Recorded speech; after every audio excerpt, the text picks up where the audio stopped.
Hello, everybody. Before we begin, I just wanted to take a moment for thanking everybody who's done the third annual Dissident political study. It's good to have so many responses so quickly. I get a really good turnout for these. I have to shill it in a lot of different places, but I think last time I got like 2,100 responses. Keep in mind that most public opinion polls are, I don't know, like 3 to 500 responses, and like the really expensive ones are when you start to get over 1,000. It's especially kind of important when you're doing something like this because this isn't like a scientific study. That's not to say like there's anything wrong methodologically with my questionnaire, but I can't really do a random sample. It's a convenience sample. So like when you see margin of error plus minus 3%, that's because they randomly selected a certain number of people from the state or country or town or whatever. So it is theoretically at least representative of the general population. That being said, something I think that is useful with regards to this is seeing the political and religious breakdown. Because I guess you could argue, and to a certain extent, because the political sphere is pretty tight, and the ideological subcategories in it can be fairly well defined. I think you can say to a certain extent that it is somewhat representative of like what traditionalists think, what libertarians think, that sort of thing. So I'm just going to give you a preliminary. So we already have enough that I can kind of take a look at this. So we're just going to go through the questions, go through the study, and take a peek at it. So what is your gender? People keep saying there's a difference between gender and sex. I honestly don't really care. I just use whichever one I feel like. It's it's kind of a power move on my part, I guess you could say, where I just don't really give a shit. But unsurprisingly, it's 96%. I guess some people complain. Maybe some people find it weird that I have other. I mean, it's not necessarily about doing a political agenda here. It's more, I'm just legitimately curious.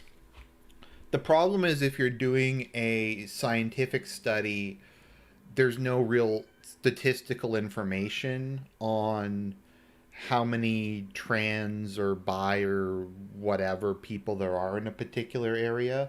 So there's no way to like figure out a sample because you can like look at census data and you can say like, oh, within Ontario 51% of the population is female, so you try to get a sample that's 51% female, but we have no idea like what it even is. I guess you could just do gender fluid as one category or something, but you always get a couple funny ones. Age range. So once again, that's not really surprising. I know most of my audience and most people in these groups tend to be 18 to 24. 18 to 34. I do find it interesting how low the smaller group is. The under 18. I do have some people like that.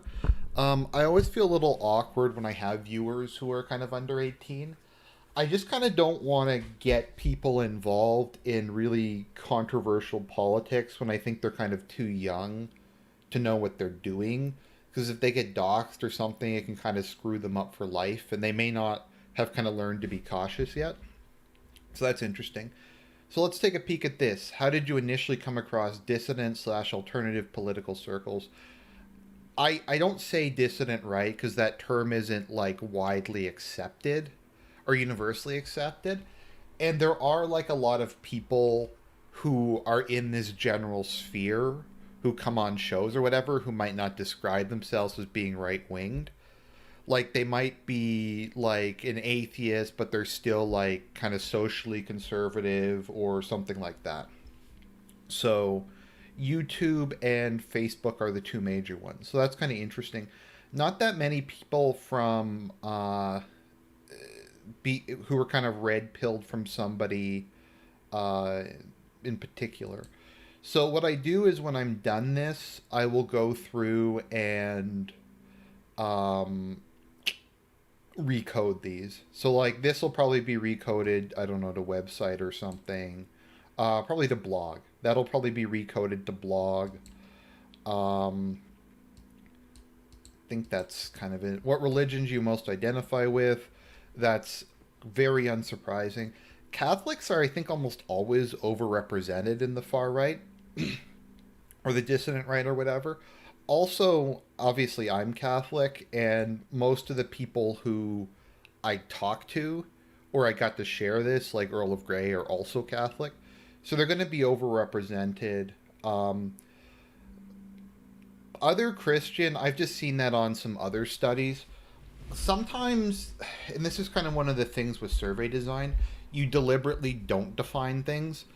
Um, just because if you're too specific sometimes with the categories, then people won't really know what to do, and then everybody will put other, and it'll be a pain on the back end.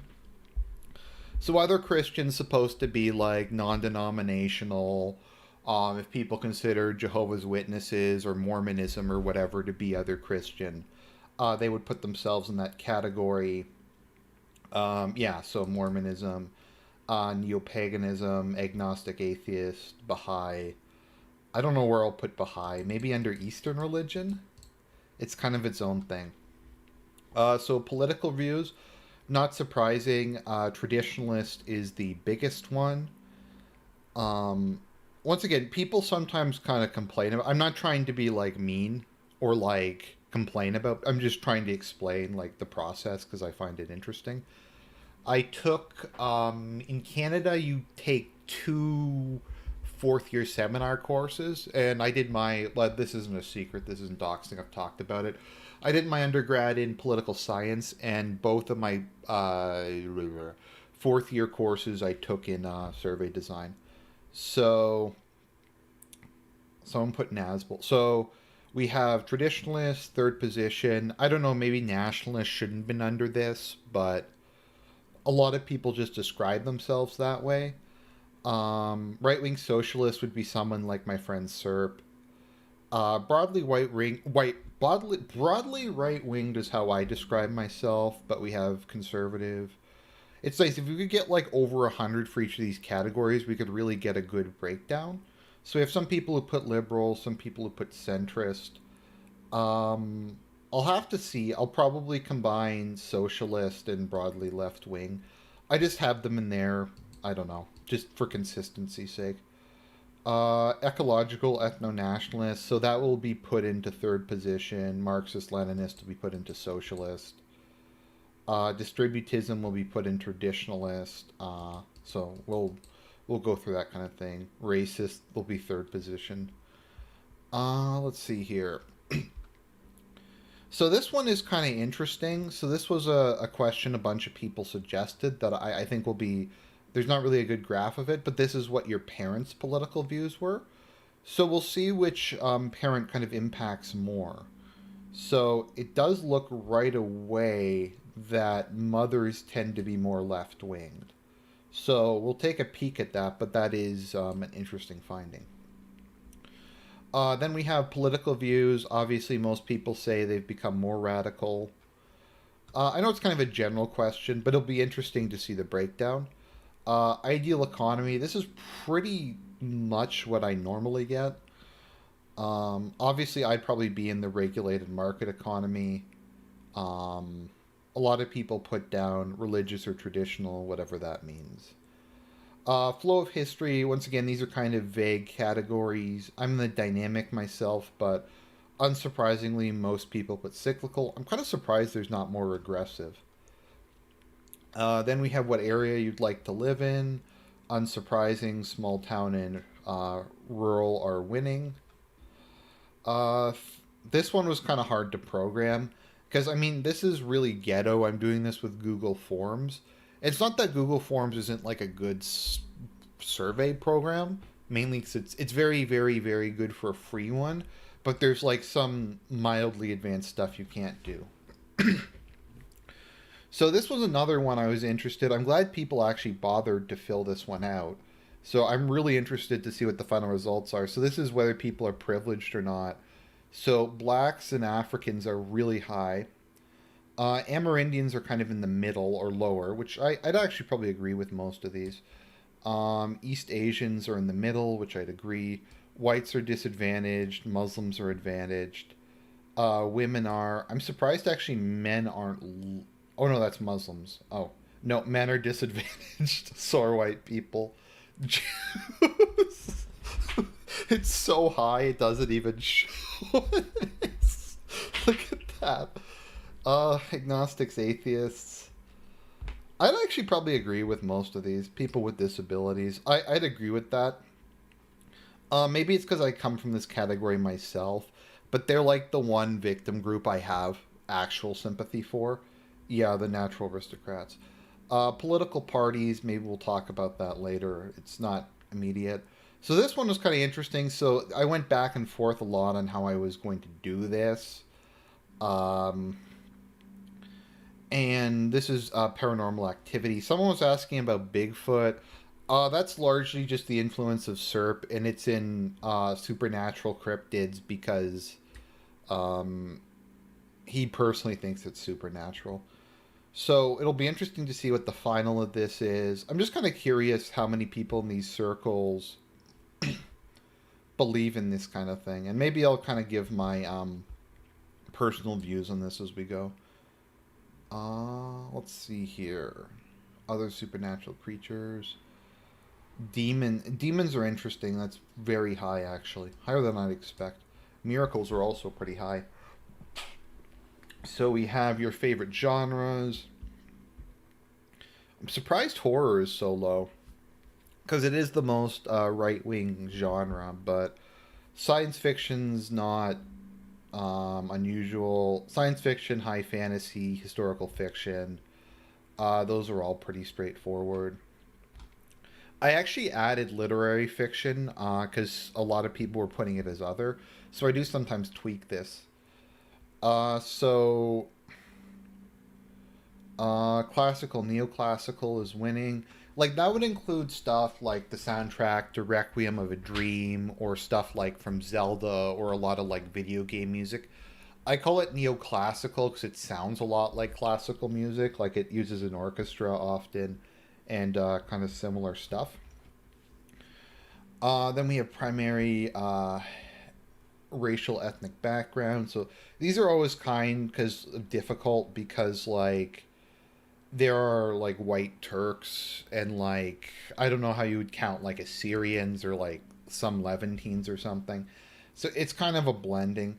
Hispanic is just Hispanic because it's very hard to like determine what that even means. I have a couple Jews, mostly white.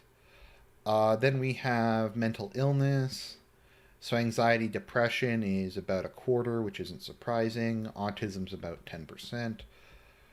Which of the following describes your employment situation? So, like, it's funny. I have almost no needs. They're either in school or they're working for a living. And then education level, I think that's about what it is for the age group. And then obviously most people come from either North America or Europe. So that's kind of how it's looking at the moment. I'll include a link below. If you haven't done the survey, please do it. Please share it on social media. And if there's any other content creators, please share the survey with them as well. The more people we get to go along with this, the better it is. So once again, thank you. I appreciate everybody.